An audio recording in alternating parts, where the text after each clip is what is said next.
Sasquatch doesn't exist anymore, the Sonics moved. Anybody else miss the Sonics at all? Yes!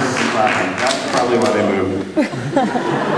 But my reason for missing him is a little bit different. I just really like their PA announcer.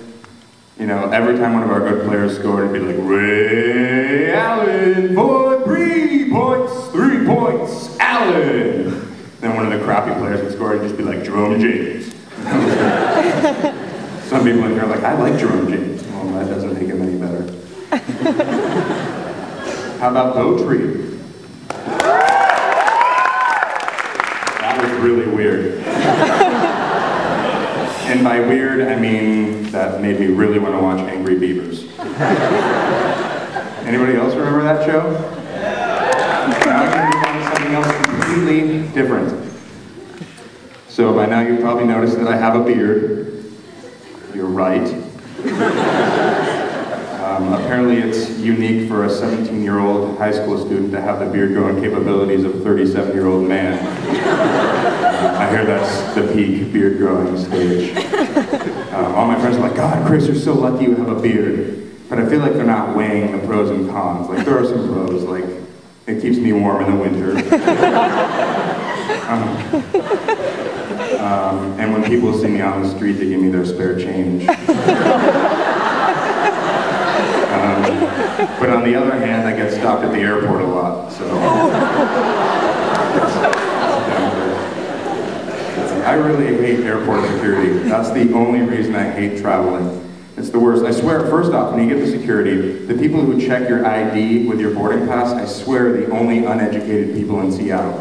Because no matter how easy your name is, they mess it up. My name's Christopher Moran. Pretty simple. I thought. It's funny because every time they're like, Tristas Morgan? Yeah, close. I don't know where you got the G, but sure. Then the worst part is when you move on to like the actual security part and they just confiscate the most random stuff from you. Like the water bottle you bought 5 minutes ago in a nail file. I still don't know why I had a nail file. That actually happened to me. I was in security and they took that stuff and I got really mad. And now, being a boy with a lot of testosterone, that made me a little bit mad. So I said something that in retrospect, probably shouldn't have said. They take my stuff and I'm like, well, it's probably good they took that because I was going to get all hopped up on water and kill the pilot with my nail file.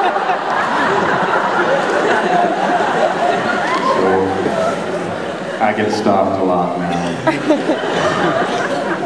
I'm not worried about it though. Like on the list of things I'm worried about, that's not on it. And I do have a list in case you guys, apparently you're the only ones here because I projected to you. I do shake, I like your hat. I would shake your hand, but you're too far away. Tangent, back to what things I'm worried about. I do have an actual list, number 34, cats. The play, not the animal. Number 35, homeless people, not feeding them as much as being attacked by them. And number 36, cats, the animal, not the play. This is a weird one. I wrote this joke at 2 in the morning and I don't think anybody's gonna like it, but I'm gonna tell it because I think it's really funny. Can you believe we fired a missile at the moon? No. We fired a missile at the moon. At NASA, who was like, well, we have $22 billion, what should we do with it? And then somebody raised their hand and was like, let's blow up the moon. And then somebody's like, yeah, that's a great idea. You know, like, I don't think they planned out the steps though, like step 1, acquire a missile. Step 2, fire a missile at the moon. Step 3, nothing. We hit it. Now, what do you do? My theory is this, and this is the only one that makes sense, and if you have a different theory, you're wrong. I think that somebody who just really liked Mythbusters wanted to see if it was really made of cheese. Somebody clap for me. That's awesome. One person in here, that's probably you. Did you blow up the moon? Yep. And somebody was just like, we gotta see if it's made of cheese. So,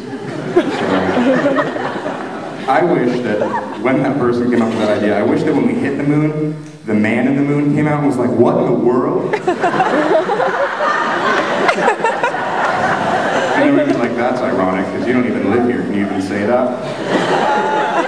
So then he'd go back in, and then he'd come out and he'd be like, what in the moon? And then we'd be like, okay, that doesn't make sense. So then he'd have to try again, he'd come back in the moon, and then he'd be like, what the crap, you guys are blowing up my home.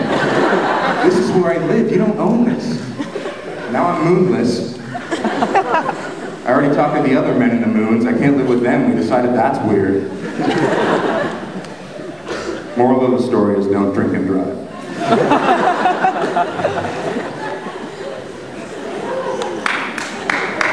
Applause break on a joke I've never told before. From one person, by the way. That is an applause break.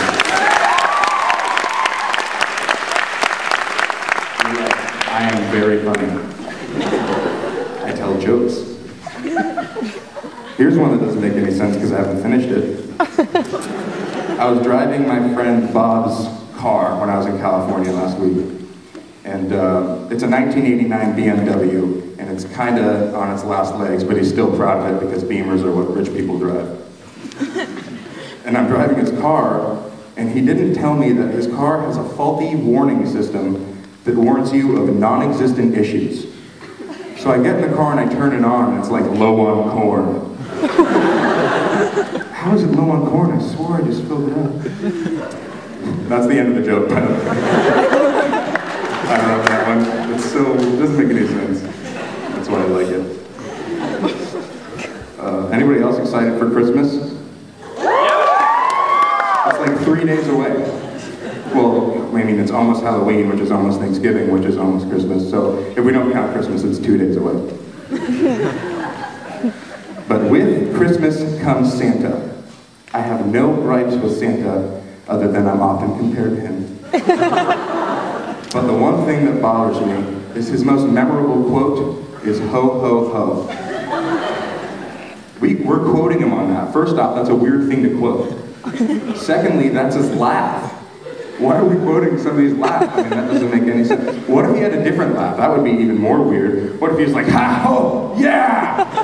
Happy Jesus' birthday! People would be like, on second thought, I don't want you to come down my chimney. I don't want presents that bad. Another thing I think is funny is when people put up Christmas lights that say ho, ho, ho. They're just writing out laughter.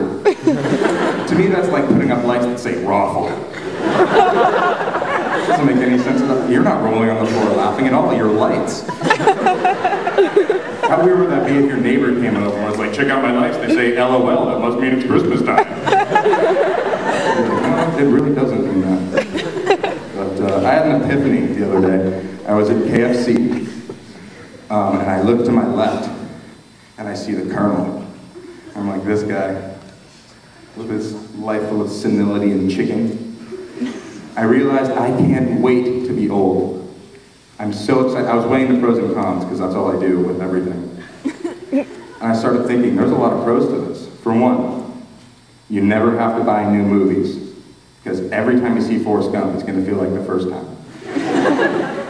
For two, every time you wake up in the morning, you meet somebody new in the mirror. For three, this is my favorite, you can hide your own Easter eggs. It doesn't even have to be Easter, it can be whatever day you want it to be. You can hide your own Easter eggs. My mom said something really weird to me the other day. I was downstairs watching TV, and she was upstairs, apparently in my room. And I'm sure this happened to like everybody in here. There was like 2 t-shirts and a pair of pants on the ground, and she flipped. She's like, Christopher Patrick, doggone it! Well, she's not. That'd be weird if she was Elmer Fudd. First off, that'd be weird because 1, Elmer Fudd is a man. 2, it'd be weird if my mom was a cartoon. Anyway, she's like, doggone it, get up here and clean your room. Looks like a herd of elephants ran through here. So I was like, yeah, good guess. Mom, let's be realistic here. If a herd of elephants ran through my room, everything would be destroyed. And if there's a herd of elephants running through our house, we'd have a much bigger problem than a messy room. Not to mention, I'm pretty sure we would know if there was or was not a herd of elephants running through our house. I just thought that was a stupid thing to say, because I'm pretty sure when you're going down the list of probable causes for a messy room, one of the first things you can cross off the list, I heard of elephants. That's all I got for you guys. You guys are awesome.